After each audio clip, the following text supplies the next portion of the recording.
Nous avons démarré avec la Sen-Glace, qui est une usine qui produit donc de la glace alimentaire avec une capacité qui fait 240 tonnes jour au quai de pêche de Rufisque. Le projet a été initié depuis 2007 et nous avons eu l'idée d'extendre l'activité à la congélation. Donc initialement donc, nous avons démarré avec la production uniquement de glace.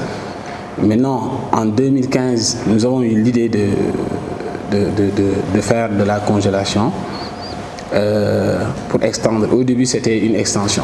Donc après, vu l'investissement, on a vu donc la nécessité de permettre cette nouvelle activité une autonomie. Donc c'est ainsi qu'on a créé donc Sensi Product qui à son sein donc a la double fonction, une fonction qui fait la production de glace et en même temps aussi la congélation de produits halieutiques. Bon, quand je dis 2017 à 2022, donc déjà c'est 5 ans. 5 ans et que, bon, toujours on n'a pas encore démarré cette activité. Bon, c'est ce qui explique donc tout ce que dit M. Faye tout à l'heure concernant donc l'accompagnement et que, bon, si réellement donc on avait donc la chance de visionner donc les vidéos, vous allez voir que tout ce qui est installation, aménagement et construction a été fait sur le site, avec une valeur d'investissement qui est plus de 1,2 milliard sur le site. Et que donc dans le montage financier, ce qu'on avait, c'est que si toutefois donc tout ce travail est fait, bon, on pourra donc trouver un financement pour compléter donc ce qui reste donc dans le financement. Et que ce financement pose problème aujourd'hui. Mais il y a une solution, bon, parce que on a eu donc 2 fois de suite l'accompagnement de FONGIP. Dans un premier temps, on avait donc un accompagnement donc avec Sen-Glace, au montant de 520 millions que la FONGIP, a appuyé avec une garantie de 70% que nous avons eu avec la banque EGPS. Et aujourd'hui aussi, avec la BOA, nous avons eu donc un financement de 646 millions avec une garantie de FONGIP de 323 millions. Voilà.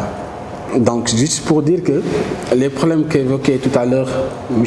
Faye, ce sont des problèmes qui sont réels avec les banques. Bon, d'habitude, donc ce qu'on nous sert, donc, ce sont les balles. Bon, les réglementations de BAL 1, BAL 2, BAL 3, donc qui sont des réglementations qui, je pense bien que qui doivent être adaptées par rapport aux réalités donc du Sénégal. Je pense que très souvent les conventions peuvent être des conventions internationales, c'est bien donc de les ratifier, mais toutefois donc ça nécessite une adaptation pour permettre au secteur c'est-à-dire de développer. Mettre 1 milliard et quelque part pendant 5 ans et que tout cet argent-là ne sert à rien, ne produit rien de tout. Je ne pense pas que c'est pas ça donc une productivité. Donc c'est pas ça donc une productivité. Donc il faut des solutions par rapport à ça. Donc si aujourd'hui l'État met des actions pour aider les entreprises à confronter ces problèmes-là, maintenant il faut que l'autre partie qui est la banque met du sien quand même pour essayer donc d'améliorer en ce sens. Donc dire que on veut bel et bien une productivité, on veut bel et bien une compétitivité donc au niveau à l'exportation et tout, c'est bien beau, mais si les outils ne sont pas là, il y aura toujours donc des problèmes. Donc nous on a essayé de faire donc tout ce qui est nécessaire en mettant donc l'investissement donc de base pour attirer donc les banques pour nous accompagner, mais au finish voilà ce que cela donne. Maintenant aujourd'hui on remercie l'État du Sénégal d'avoir mis en place donc des structures qui pourront pallier donc le manque des entreprises aujourd'hui. Hein, donc vraiment, nous bénéficions pour la deuxième fois donc de la garantie donc du FONGIP.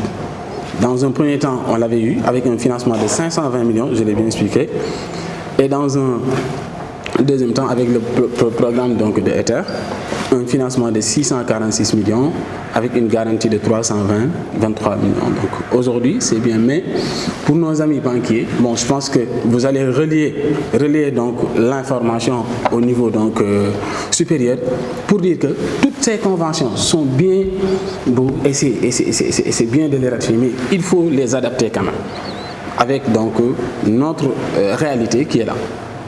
D'accord. Et je donne un exemple. Parfois, vous acceptez parfois des garanties qui réellement, c'est-à-dire, ça signifie rien du tout. Moi, je pense pas, parce que la meilleure des garanties, c'est une activité.